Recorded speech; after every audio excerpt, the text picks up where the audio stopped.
Hello guys, this is Radio69501 and welcome to my channel. Well, I'm gonna give you my thoughts for the one shot of Justice League of America Killer Frost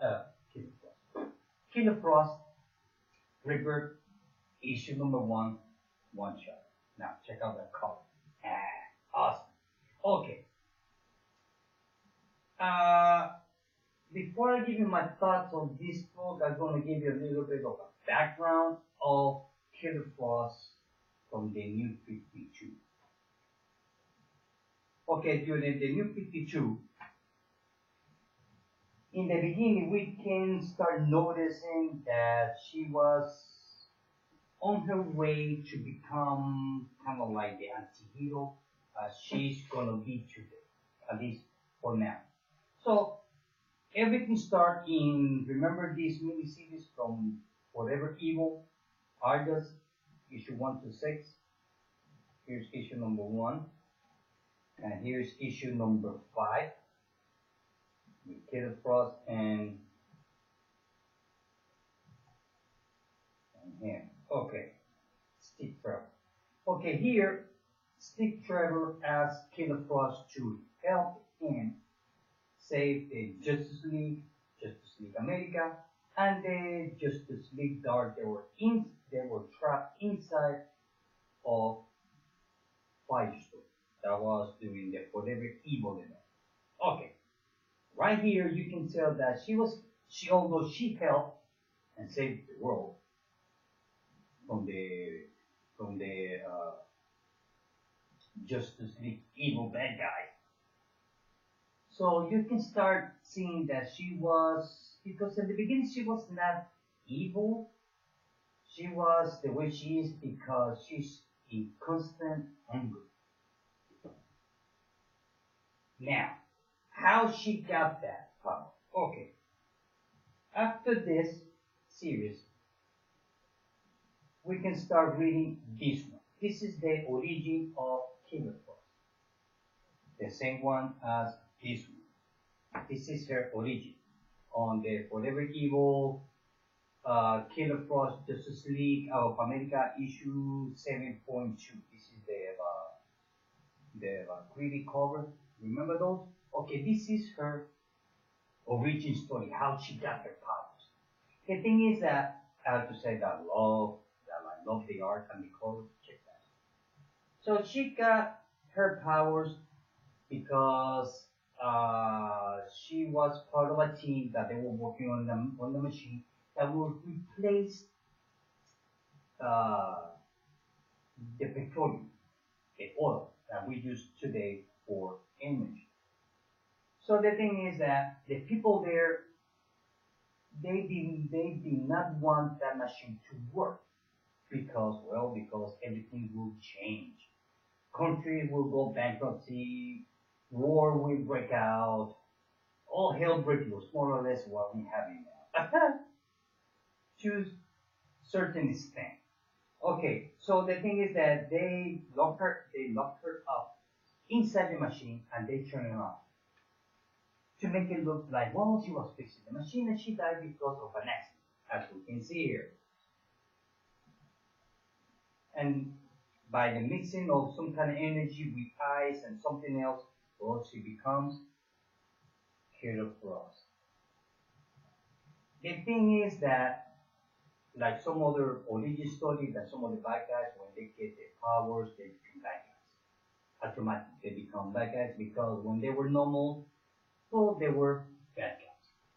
So in this case, Kathleen Snow, she was not a bad guy. She was a scientist, a good one, by the way. So even though that she got this freak accident because they tried to kill her, which eventually she kills everybody on that lab because, well, she has no choice. She needs to feed, and for her to feed, it's not food, it's body heat. She needs body heat for her to survive. Otherwise, she will die.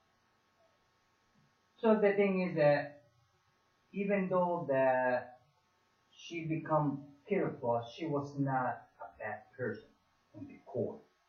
She was the way she is, well, because she's always hungry, so she needs food. She needs body heat. So while being in here, she figures out that once here she learns about Firestorm. And her main thing was to get Firestorm for her to become human. As long that because she needs certain amount of body heat so much for her to become human. But the thing is that won't last long. So the thing is, as we can see here, she absorbed Firestorm energy and she becomes human only for a short while. And she gets all pissed off. And there is, well, fight. Okay. The thing is that eventually she meet up with the crime syndicate and she just walked away from the crime syndicate because she did not believe the crime syndicate philosophy. So just right there you can tell that she was walking on the anti-hero line. We can see it. Now, after this comes Justice League versus Suicide Squad. Here we get to see that on this event we get to see the good side of Killer Frost. So she's really become a good bad guy turn, kind of like anti-hero, where she's kind of like, well, she's a good guy and a bad guy at the same time. She's just depending how she will wake up that morning. I think so. It will depend if she had a coffee on it. So the thing is that here she helped the Justice League. She helped some of the guys, especially Batman, the new Justice League, to save the Justice League. Which I'm talking about the new Justice League of America, which is by the team members are Batman, Killer Frost, Lobo, who else? Few more guys which this moment I do not remember. Oh, Harley Quinn, and who else? And I think it's Deadshot. I believe so. Anyway, the thing is that she, by using her powers, and right here has been established on this series that her power level is really high. It's really high. Seems like she's very, very strong. At least it will be established here. If we're gonna calculate power level by numbers like 1 to 10, I will give her like 8, more or less. But the thing is, here we get to see that she becomes a good guy. Now, being here after the events of Suicide Squad versus Justice League, well, we see Batman having a nice conversation with, let me see if I can find it, with Amanda Waller, talking about let Killer Frost go. She saved planet Earth. That's it. I mean, that's it. So, she's mine. And Amanda Waller says, well, no, forget. She's a killer, this and that. So, for her to prove Batman that Killer Frost, she's still a killer in the core, is when this book comes in. This is her test. Amanda Waller throw everything on her on this book. What she does is, it's kind of like, it's like, how I explain it.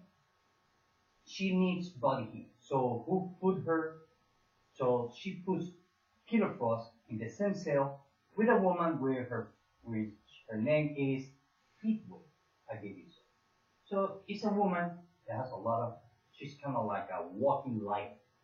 So that's kind of like pushing her buttons to break her up to the point where, by desperation, she will kill him because she wants to prove Batman that she's still a killer. The thing is that Amanda Waller, she doesn't want to let go of Killer Frost because we know that Amanda Waller, she likes to manipulate, she likes to control. That's why I love to hate Amanda Waller. I hate that character the same way I love that character. It's such a fun character to read. At least in my case, I like to read stories with Amanda Waller because she can be such an ass, such a bitch that she gets on my nerve. Anyway, I know. So the thing is that she put her through a lot of stuff, pushing her, try to see if she can break it. The thing is that she did not break it. Histro is the name of the woman. Look at that, a walking liar. And Killer Frost did not kill her, nothing. So in the end, the thing is that there's a big argument between Killer Frost and Amanda Waller. She's saying, look, I know that you have control your hunger. I know that you have control your powers, but I know you eventually you're gonna slip or you're gonna lose your patience and you're gonna kill it. That's what Amanda Waller is doing. The thing is, while they're arguing, guess who's standing behind Amanda Waller? Right there, Batman. And Batman says, Amanda, enough. You lost. Let her go. And that's what Amanda does. She kind of like let her go because Killer Frost proved to Batman and Amanda that she kind of like controlled her hunger. So like she doesn't need to kill, or they don't know how she controls her hunger when she needs body heat. The thing is that she figured out a way how to get constantly body heat without transforming herself into human again, as we can see here. Just day-to-day life, walking on the sidewalk, anywhere, you sooner or later we always bump into somebody when we are walking. We are constantly saying, excuse me, I'm sorry. Well, that's what she's doing. She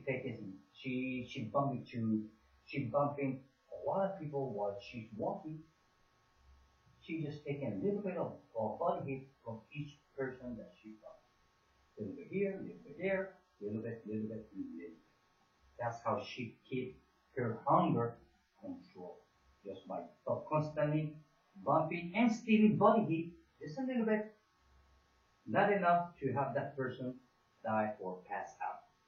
And that's how she controls her body heat and how she shake hands with Batman without killing him. And this is what the story is all about.